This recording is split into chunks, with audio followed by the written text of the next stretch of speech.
और शीशा खोल के फिर आपको रनिंग में भी दिखाता जाऊंगा। लेकिन ये किला डिरावर से हम बहुत आगे आए हुए हैं। आसी मेरे नाल जड़े सज्जन एक जनाब अजमल तहीम साहब हैं, ये हमारे इलाके के काउंसलर हैं और आने वाले इलेक्शन में चेयरमैन बनेंगे इंशाल्लाह। ये उनके बड़े भाई हैं लाला असलम तहीम साहब, और ये जिनका मैंने अभी जिक्र किया है सरदार सदीक खान लिशारी साहब। ये देखिए, औज़ु बिल्लाहि मिनश शैतानिर रजीम, बिस्मिल्लाहिर रहमानिर रहीम, नहमदुहु व नसल्ली अला रसूलिहिल करीम। आज मैं आया ठहरा हूँ चौलिस्तान रोही में और आपको वो नहर दिखा रहा हूँ जो सैकड़ों बरस पहले इस पूरे चौलिस्तान को आबाद किया करती थी। ये नहर है, ये जो आप मेरे सामने देख रहे हैं, और सुनी थी पे तो रोंदी पई है, ये सारी नहर है और ये पूरे चौलिस्तान में चारों तरफ बिछी हुई है। यानी ये देखिए, ये उसके पुराने निशानात हैं। ये इस तरफ घास आपको दिखाई दे रहा है इस तरफ, और ये दरमियान में जो आपको दिखाई दे रहा है ये नहर है। और ये वो जो हम पढ़ते हैं किताबों में भी, दरिया हाकड़ा बहता था यहाँ चौलिस्तान में, जिससे आबादियाँ होती थीं। ये इतना खुशहाल इलाका था, यानी यहाँ सैकड़ों की तादाद में कले हुआ करते थे, बड़े बड़े ज़िम्मेदारों की हवेलियाँ हुआ करती थीं। अगरचे उनमें से चंद अब किलों के निशान बाकी रह गए हैं, और वो निशानात भी सिवाय किला डिरावर के आने वाले चंद सालों के बाद शायद मौके पर मौजूद ना हो, क्योंकि जिस तेज़ी के साथ उनकी तबाही हो रही है, बर्बादी हो रही है, और हुकूमत वक्त की या मुतल्लिका इदारे जिन्होंने आसार कदीमा को संभालना होता है, उनकी तवज्जो उस तरफ नहीं है। उस लिहाज से साफ़ दिखाई देता है कि ये जो बकाया विरसा है या आसार हैं चौलिस्तान के सैकड़ों बरस पुराने, ये आने वाले सालों में दिखाई नहीं देंगे। ये नहर मैं आपको दिखा रहा हूँ, अगरचे मुझे मौका मिला तो मैं वापसी पर अजमल तहीम साहब के साथ हूँ, उनकी गाड़ी में हूँगा और शीशा खोल के फिर आपको रनिंग में भी दिखाता जाऊँगा। लेकिन ये किला डिरावर से हम बहुत आगे आए हुए हैं, और ये नहर पता नहीं इस तरफ कहाँ तक जा रही है। बहुत लंबी नहर है और इसकी फिर शाखें बनी हुई हैं जो यहाँ चौलिस्तान को सैराब करने के लिए मुख्तलिफ़ जगहों से मतलब उनकी शाखें निकाली गई हैं इसी नहर में से। ये बहुत बड़ी नहर थी। इसका ये आप असा तो पेटा सडेने हैं, वाया आँख हो, पेटा आँख हो, आप चौड़ाई इसकी देख लें। लंबाई का तो मैं अंदाज़ा ही नहीं कर सकता। ये चौड़ाई तकरीबन 14 से 16 फुट मुझे दिखाई दे रही है ये नहर। अब ये देखें, ये इतनी चौड़ी नहर हुआ करती थी, ये सारी नहर है। और अल्लाह अकबर, वो जो हम तारीख़ में पढ़ते हैं, अगरचे जब ये नए नौजवान इस चौलिस्तान में आते होंगे और इसकी मौजूदा सूरत हाल देखते होंगे आगे की तरफ, किला डिरावर से आगे, क्योंकि अब पहले तो अहमदपुर शर्किया से जब आप दाखिल हों, शाही वाला बंगला और वो जितने भी आगे के इलाके हैं वो अल्हम्दुलिल्लाह अब शादो आबाद हैं और हर तरफ आपको हरियाली दिखाई देगी।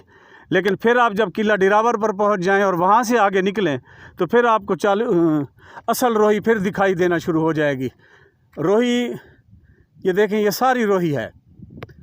लेकिन इसी रोही में जब आज हमारा आना हुआ तो मैं हैरान रह गया जब मुझे सदीक खान लिशारी साहब ने बताया इस नहर के मुतालिक।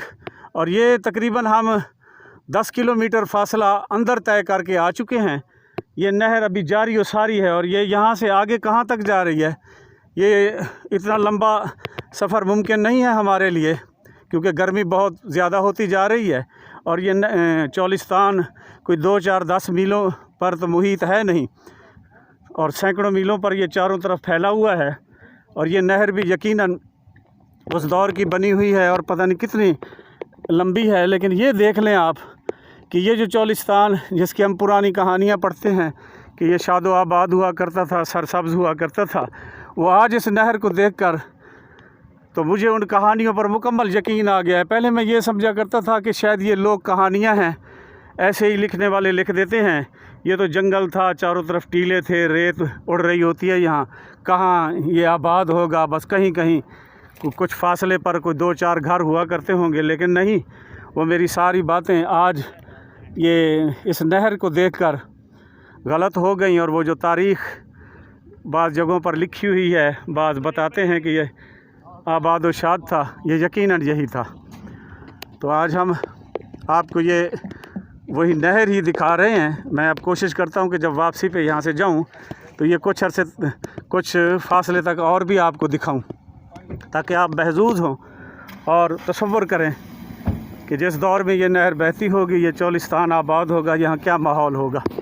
देखें, ये मैं आपको चोलिस्तान दिखा रहा हूँ और वो नहर दिखाने की कोशिश कर रहा हूँ जो आज से सैकड़ों बरस पहले इस चोलिस्तान को आबाद किया करती थी। ये देखें, ये सामने नहर वाला ये आपको रास्ता दिखाई दे रहा है सीधा।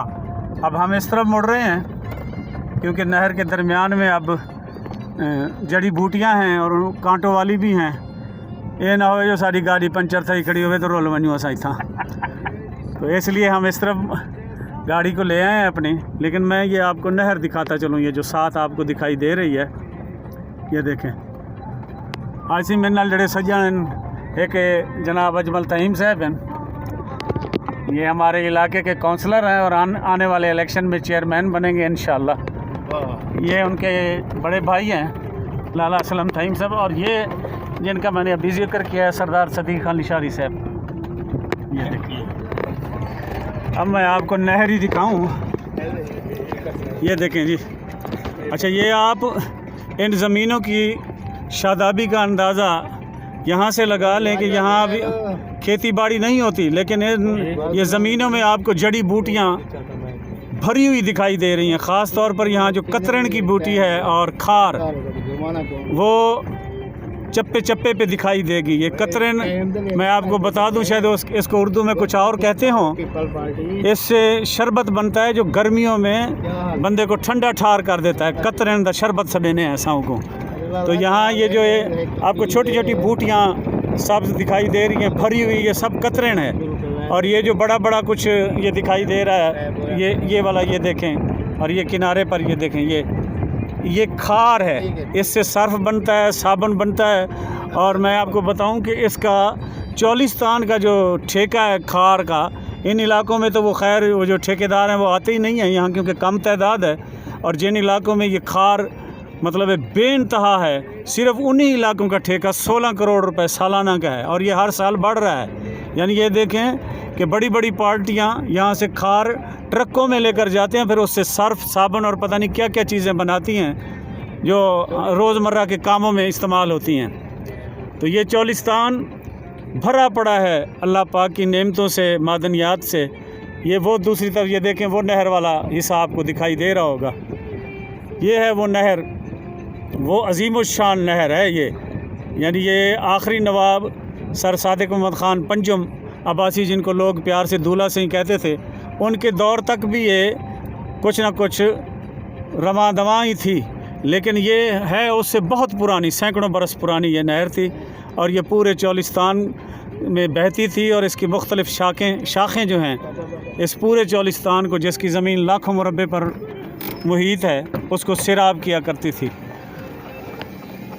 तो आप कभी चोलिस्तान में आएँ तो इन आसार को देखने के लिए ज़रूर है। मैं जो अभी उर्दू है तो पता नहीं ना को क्या आते उसने सारी बोली थी गुस्से दिन खार। ये है वो खार, ये देखें। ये इसका सिर्फ चोलिस्तान में जो ठेका हुआ है इस साल, वो 16 करोड़ रुपए का हुआ है। इस यानी कि खार को यहाँ से वो जो ठेकेदार है, ये देखें, इस पर ये छोटे छोटे दाने भी लगे हुए हैं। यहाँ से मुख्तलिफ़ सवारियों में ले जाते हैं पूरे चोलिस्तान में से जो ज़मीन उनको ज़्यादा बेहतर दिखाई देती है। इन जगहों पर तो वो नहीं आते क्योंकि ये ज़ाती मिल्कियत की ज़मीनें हैं।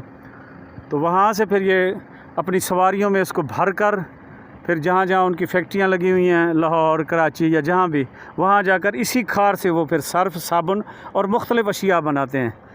यानी इससे अंदाज़ा लगाएं कि ये जो जंगल आपको दिखाई दे रहा है, इसका सिर्फ खार का ठेका 16 करोड़ रुपए सालाना है, और अगले साल पता नहीं कितने का होगा। और इसी में ही ये कतरन ये पड़ी है, ये देखें, जिसका शरबत बनता है गर्मियों में, ठंडा ठार शरबत होता है। यहाँ बेइंतहा होती है ये चोलिस्तान इस तरह की। ये सामने आपको ऊँट भी दिखाई दे रहे होंगे। ये अल्लाह की रहमत है, यहाँ जो लोग जानवर पालते हैं उनको घास ख़रीदना नहीं पड़ता। चोलिस्तान में अब भी लाखों मुरब्बे ज़मीन ऐसी पड़ी है जो या बासर लोगों की मिल्कियत है, वो तवज्जो नहीं देते, या फिर सरकारी ज़मीन है तो वो भी ऐसे पड़ी हुई है जहाँ पर ये जो जानवर पालने वाले हैं इनके मुफ्त में जानवर पाल रहे हैं अल्लाह के फ़ज़ल से। और ये सिलसिला सैकड़ों बरस से जारी है।